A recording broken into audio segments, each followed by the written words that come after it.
गौरी पुत्र गणेश भगवान की जय। जय श्री कृष्णा, राधे राधे। नमस्कार दोस्तों, आपके अपने YouTube चैनल एक्सप्लोरिंग देवस्थानम में आपका स्वागत है। हर महीने भगवान विष्णु के लिए एकादशी व्रत रखा जाता है। अगले दिन व्रत खोला जाता है, लेकिन एकादशी व्रत पारण का नियम जानना ज़रूरी है। यह भी जानना ज़रूरी है कि एकादशी व्रत खोलने के लिए क्या खाएं और क्या नहीं खाएं। इसकी गलती से आपको व्रत का पूर्ण फल नहीं मिलता। धार्मिक ग्रंथों के अनुसार एकादशी व्रत को द्वादशी तिथि पर खोला जाता है।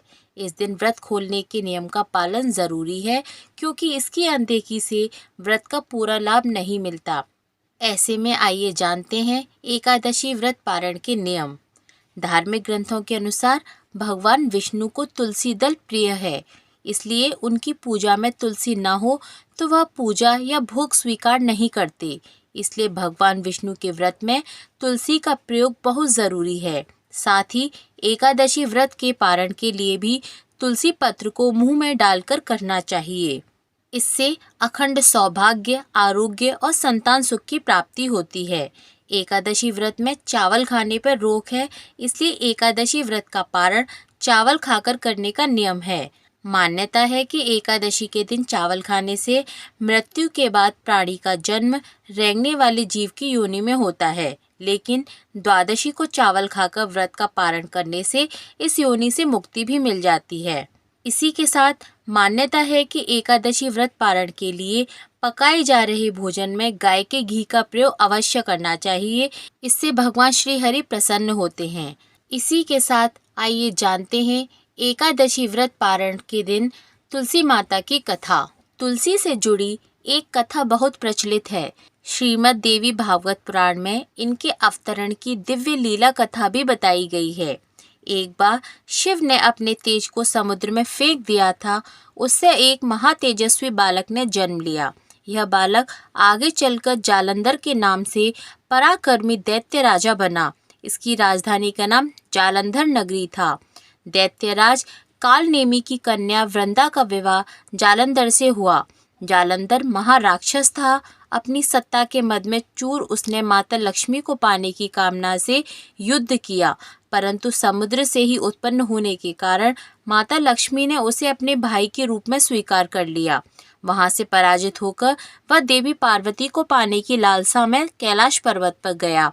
भगवान देवादिदेव शिव का ही रूप धरकर वह माता पार्वती के समीप गया, परंतु माँ ने अपने योग बल से उसे तुरंत पहचान लिया तथा वहां से अंतर्ध्यान हो गईं। देवी पार्वती ने क्रोधित होकर सारा वृतांत भगवान विष्णु को सुनाया।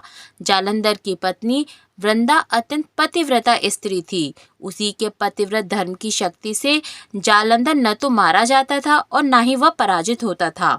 इसीलिए जालंधर का नाश करने के लिए वृंदा के पतिव्रत धर्म को भंग करना बहुत जरूरी था। इसी कारण भगवान विष्णु ऋषि का वेश धारण कर वन में जा पहुँचे, जहाँ वृंदा अकेली भ्रमण कर रही थी।